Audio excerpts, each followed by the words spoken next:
Okay, so I put out a short recently. It's been really bugging me for the longest time, trying to figure out a good way to explain um, everything that I've been talking about. I've been ragging on the plumbers lately, but this goes into every aspect of the trades industries and the companies that are out there that we rely on for products.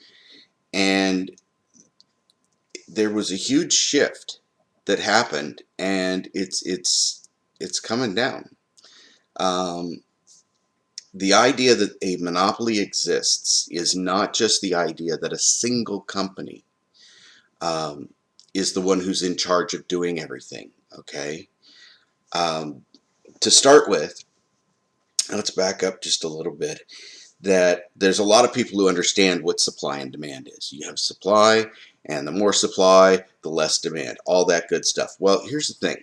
Supply and demand only affect the price.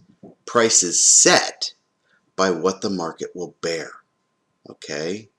What the market will bear is how much you're willing to pay before you go, I can't afford that, okay? It's not how much it costs. Okay, that can affect price. It can. It can affect the bottom level of the price, but it doesn't affect how high they go. Okay, if you sit there and you can look on Amazon, and you can look at a number of different products that are out there. Okay, and you can see a complete, just how is it possible that this costs this much and this costs this much. You have something that's really intricate, but it's so cheap. And then you have this thing that is just so simple. How is it so expensive? And the material's not expensive. And you can't justify it through shipping and all these different things. It's because the price is set not by any of that. The price is set by how much are you willing to give me for a dishwasher? If I give you a dishwasher, how much are you willing, before you sit there and go, you know what, screw it, I'm just washing those damn things. I'm not doing it. Okay? And it's not just the rich people or the poor people or whatever. It's they look at it and they go, how much are we able to get people to pay? Um, One of the big things that has happened right now, okay, that shows this is inflation. Companies, businesses love inflation because it gives them a reason, a justification to raise prices, regardless of whether or not it actually costs them more, regardless of whether or not they can, because it's still viable to do it and get profits. Okay? But it gives them a reason, and everybody's like, oh, it's inflation. We can blame this, we can blame that. It shifts it away from them.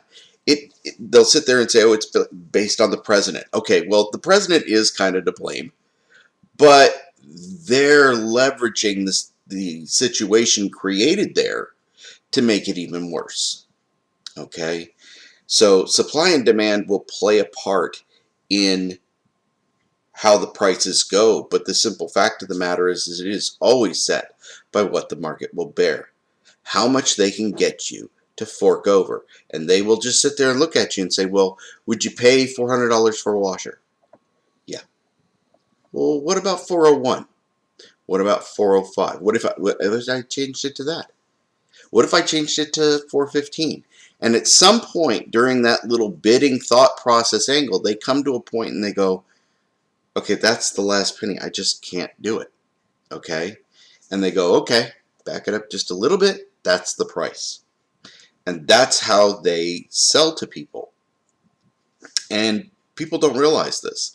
There's a lot of industries that they have become hugely stagnant. I want you to think about computers for a second. The 1980s we had the video game things. In the 1990s, we started getting, you know, tiny little PCs and things that could actually fit in our house. Started off with these huge, massive computers, a room full of computers in order to launch a spacecraft to Mars. And now I have more processing power in a smartwatch than they did. Okay? That's how far it has advanced. Now, I've been digging on the plumbers. Tell me something. 100 years. There's been no change in any technology. Okay? There have been a few things that they made changes to using existing stuff, but there's been no huge change to water heaters. Oh, they've been trying to figure out piping, sure, but water heaters? No. There is no change. Why have we not gotten water heaters that get better? Why do we not have washers that get better? Why do we not have dryers that get better? They're not trying to make them better. They're actually trying to make them worse, because then you have to buy a new one sooner. Okay? Look at the water heater. All it is a roll of sheet metal folded around. They make a cap, they made a bottom, whoopee-doo. Okay? And yeah, they have to weld it. Okay? But the whole thing with that water heater, when you're dealing with its falling apart, is just corrosion. Those tanks can last forever. I showed in one of my videos, I have this air tank. I had that thing forever. I never empty it. The bottom fills up with water. When I finally open it up, it's practically clumping with rust. Okay? It's watery clump. It looks like, expired milk coming out. I don't take care of it. It's a piece of crap. It doesn't matter. Okay? It doesn't. But the thing will last forever. The water heater would last forever. Okay? The biggest thing about that air tank is it only has one type of metal on it. That's it. There's one type of metal. That's the main thing. That galvanic corrosion. Corrosion caused by dissimilar metals, where one is more noble and one is less noble, and it says, hey, give me your electrons. It rips them off. And when it steals those electrons, they fall apart. It's not just oxidation type corrosion. It's actually stripping the metals. So they have mixed metals. Well, I've talked about this when it comes to galvanic corrosion. Again, all it breaks down to is just having two dissimilar metals. It's no different than having fire, okay? You have fire, you have heat, oxygen, and fuel. If you take one of those away, no more fire, no more worries. Well, if you have galvanic corrosion, you have two dissimilar metals. You have to. That's how it happens. If all you have is one, poof, it's gone. You never have to worry about it. Water heaters, they put in this anode rod so that you have something to sacrifice. It's the sacrificial rod, so that the anode rod is the thing that's giving up all of its electrons and becoming crumbly dust inside the water heater. Yeah, that's what's going on. So they're solving the problem by making a fix. They're not getting rid of galvanic corrosion. They're just putting in a Band-Aid. That's all that is. Okay? So what you have there is, why haven't you solved the galvanic corrosion? We know how to stop it. Okay, well, if you have that carbon steel water heater, okay, we know stainless steel doesn't rust for snot. Now, one of the things they did to those carbon steel water heaters is they started coating the inside. Sometimes they use enamel. Most of the time they use like a glass coating. Okay, well, that's great. But why don't you, when you put that tank together, and all they do is drill a hole, and then they take a coupler so that they have a big thick piece so they can put threads on it. They put that in there, and they weld it on. They do that. Why do you not do this part right here in stainless steel? If you do it in 304, okay, which is the non-corrosive stainless steel that's compatible with a lot of other plumbing stuff. You can also use like 316. There's various ones. But the point is that you have this stainless steel. Now, if you want to sit there and say, well, if you put the stainless steel on the carbon steel, oh, you're going to get the corrosion. And you sit there and you say, okay, well, we've already solved that. We have bridges and all kinds of other things that we deal with. So what happens? We use 309L wire, okay? And we basically hot glue. We use a filler metal to separate. What is it? It's basically chrome. It's a thick layer of chrome that you put in between the two. And the way chrome works is it works kind of like aluminum, but it's weldable to steel. Okay, that's the difference.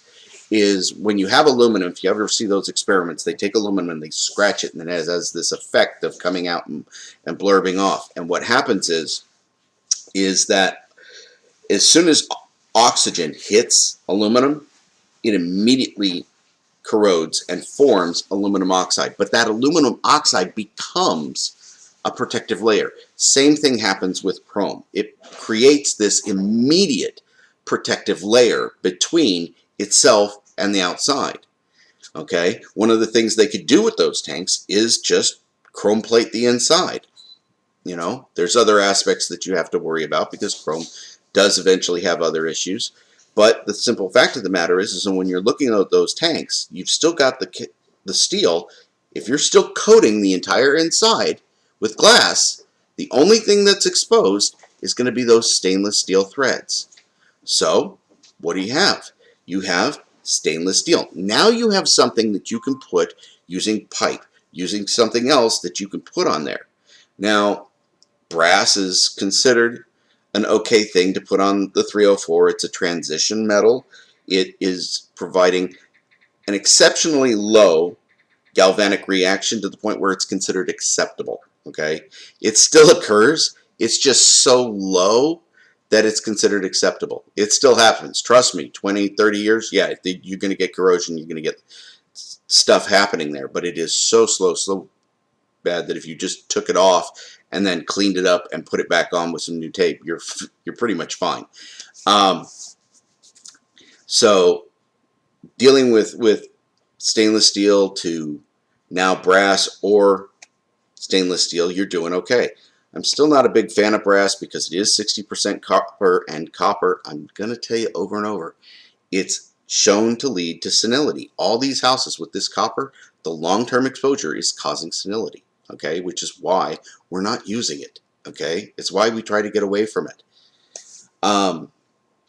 So it's a perfect example right there, okay, of saying, why haven't you done this, okay? At this point, you've done it. Now, I've had this huge thing, this little bickery argument on my shorts about the galvanic, the heat trap nipples. Oh, it's dielectric. There's this plastic on the inside. Who cares if you have plastic on the inside of a nipple that's going inside of a tank where these threads are hitting these threads and this stainless steel is hitting this carbon steel? Gee, how are you stopping electrons? Okay? How is that stopping it? Okay? You have direct contact from carbon steel to stainless steel, and you're saying that, oh, I have plastic inside here, and that's going to stop it. Yeah, that's like saying you're gonna protect against pregnancy by putting a blanket over the couple. It's stupid. Okay, that's not how that works. So when you're dealing with it, you're talking about these companies. These companies have not done a single bit of improvement, and they're not going to. You have a whole bunch of them. Okay, now moving up to the idea of the monopoly, you don't have to have. This isn't some like wacky thought that there's a conspiracy. Okay, here's a few. There's Standard Oil, American Tobacco, Northern Securities. These were all monopolies in the good old days back in the 1900s to the 1920s, from Swift and Company, Kodak. I got a small list here. The Federal Baseball Club. Okay, these were companies that formed collaborative efforts with other companies in some cases. Okay, Swift and Company was one of them, I believe. Northern Securities was another one. They really pushed it hard. And we've had to break these down. Okay, it's not just the AT&Ts and the Bell Telephone and yeah, today we hear, oh, we went against Microsoft, or we went against Google, or we've gone against, you know what? Those are big things that can cause these monopolies, but they're not the only ones. We've got these others, and they exist, and you don't have to have a bunch of guys showing up as a cabal in a room every year going, how do we screw the plumbing people? They're working together, all right? These people are working together with a common interest of saying, okay, How do we keep this going so that we can suck money out of them? What is a new way we can suck money out of people, which is where they're going with the expansion tanks? I don't care what you say. There is not one water heater failure that happens because you didn't have an expansion tank. You can't convince me of that. Okay?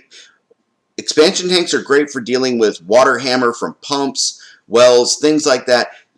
It's not that they're not needed. But if you have a water heater, those water heaters have to be rated, capable of running at a standard, all out, going down the road, 150. Okay?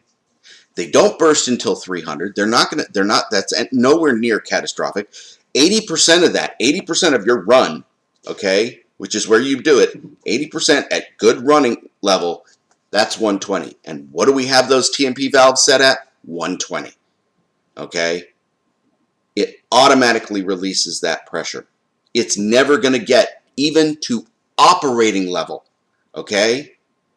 You can't sit there and say, oh, I needed that expansion tank. The only reason you would need it is if they were putting in substandard materials, making crappy stuff, making their pipes worse, making their this worse.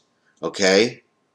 And it's total crap. And the idea of somebody sitting there and trying to sell for these guys and saying, oh, we should push these tanks, you're using their scam to benefit yourself. That's all you're doing, is you're taking advantage of their scam to do an even bigger scam. Okay? That's all it is. So when you end up with all these companies building these water heaters, there's so many ways, okay, that these things could have been improved. Small things. Try this out for size. We have a thermocouple that goes down and it powers the little safety relay on your heat, so that if the pilot light goes out, there's no more electricity provided by the thermocouple. It lets go of the actuator and cuts off the gas. Okay, it just holds a little spring back and boom. So when it heats up, that's why you have to hold the pilot light. It heats up enough electricity to hold that actuator button that you're holding down with your finger. It's holding it now? Good, you're good. Now your pilot light is lit and you can turn it to the on. Well, there's enough power in that, okay? You've seen the powered rods. Do you know how much power you need? 0.5 watts. That's all you need, okay? You're telling me you couldn't make an even slightly larger, if you had to, anode rod, even just place it at the bottom of the tank so that it's getting all the heat from that piece, and just saying, okay, all we need is 24 volt or 12 volt at 0.5 amps, okay, or 0.5 watts, excuse me, not 0.5 amps, 0.5 watts, which is like milliamp level, okay? All right, it's seriously next to nothing.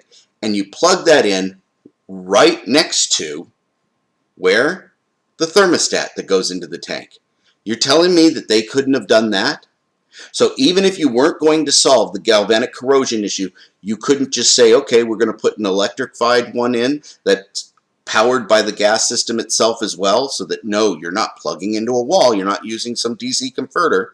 No, we're just going to take it right from here and we're going to set it up so that that powers this, and now it's standalone and goes. And as long as you have gas, you have a powered rod, you have a powered timer, and you're good. Really? Somebody couldn't have come up with that? Anorods, they've been around forever, okay? The idea of a powered anorod has been around forever. Thermocouples were invented 200 years ago. 200 years ago, okay? The water heater, that TMP valve, required on the top of that tank. It was there 100 years ago before women even had the right to vote, okay? So don't tell me they haven't had time to come up with a better idea. They're not going to. They're doing it on purpose because they want to sell you another water heater every, what, 6, 9, and 12-year warranties. Give me a fucking break, okay? They have designed it to fail. The heat traps, it's a little rubber flap. Are you kidding me? The idea that the heat from your tank during idle time is going to go back up through the water on the thing and come out the pipes, and then from the pipes escape into the air. Oh, because the water heater is what? Insulated? Oh, because you have insulation there, and you couldn't just stick some insulation on the pipe right there. Okay? How far back does that heat go? Maybe a foot? 2? No. That's ridiculous. Okay? And at that point, once you can isolate that water heater, okay, to stainless steel, you've got no more galvanic corrosion. Oh, you want to throw in that damn anti-rod? You could throw that in. No more galvanic corrosion. Or even if something happens, like a small crack in the wall of the glass or anything like that, that's going to be keeping that corrosion at bay. Why? Why isn't it there? Look at the leaky faucets in the pipes. How is it that plumbers can work on both water and gas? We don't have any gas leaks, do we? We don't hear about boom every time we turn around, but we do have leaky gas all the time. And don't give me this crap, well, gas is more dangerous, so we have to be more careful and less haphazard with it. Yeah, tell that to every fucker out there with a freaking barbecue grill. Oh, I can't plug in my barbecue grill? No, you have to be a certified technician to work on gas lines. Fuck you. I've got a barbecue grill. I plug it in. I turn the valve on. Woohoo. What was so damn crazy about that? It's bullshit. Okay? The idea that we haven't brought it forward to be advanced enough to where it is a nothing simple job. Okay? And don't give me that shit. Well, what are you going to do, Peter? You're going to put all the plumbers out of business? You know what? Maybe. Maybe. And then maybe they'll actually be doing other jobs. Oh, what happens if we converted all of the coal mines for all of our power plants to natural gas? Okay, so you wouldn't have guys dying in the frickin' pits on that. They would do another job. Yeah, that's how the entire industry promotes itself and scales up. That's what happens. It all gets more advanced, and the jobs get more advanced, and it wouldn't be totally out of control. Okay? And if you think it would, think about how it happened for computers. Okay? When computers were coming out, we had computer shops on every freaking corner because anybody who knew computers and could fix them was there to help people fix their computers. Nowadays, it's all plug and play. You can build your own computer. You go on Amazon, you go buy. Color-coded power connectors and specialized piece. Guess what? And it's all formed into one little bit. Yeah. So, yeah. I have no problem giving out the idea that you could just use 309 with this and do these little ideas. You know why? Because not one goddamn person is going to take those and actually do anything with them. They're not going to make any money. Okay? I don't need to. I'm not working. I'm spending all day with my family and kids, but I'm watching you guys suffer and I'm tired of this other shit. And yeah, it really sucks to think that my kid, my little 11-year-old boy, is going to grow up in an industry filled with a whole bunch of NPC simping people who simp for the companies. Okay? Most of the people in trades are sitting there and they fall on the right side of the political realm and they all bitch at everybody on the left and say, oh, look at the NPCs screaming Orange Man bad. Those people that you're screaming at who simp to that, I want to be basically just pampered and coddled and get my free stuff. Okay? All those people that you're bitching about, that's what you are. You're the guy who just wants, get me my job. Get me, I don't want to have to actually learn something new. I don't want to have to actually invent anything new. I don't want to have to actually do anything complicated. I want you to give me the same old crap and have constant business coming in. You have people who need water. You have people who need gas. You have people who need this shit. And what do? You're just trying to find a new way to make money doing the same old game. You're not trying to improve it. I can give you ideas for every single piece of the industry. Tell you what, you hang on and you watch the next video and maybe I'm going to tell you the one I came up with for redoing all of the technical aspects of all the appliances. That'll be another one. So until then, yeah, I'm going to leave you and play that short again, and I want you to think about that. That was a huge change back in the 50s that came out. They gave that guy a Nobel Prize. And you know why? Because he figured out a way to get around monopoly laws, to get around those things. Now, the monopoly laws still work in effect with collaborative efforts across companies, but it's so hard to prove that stuff. When you have multiple companies working together like that, it's so much harder to prove, to bring it down. And it doesn't even matter, okay? They all have the same interests. They all have the same thing. They're all doing what's not only best for them, but what's best for all of their buddy companies, because that keeps them all offering the same old crap. When there's no challenge, when there's no competition, and you're all just working together, yeah, everybody else gets fucked, and the bitch-ass companies, they win. And that's what we got right now. So I'll leave you with it.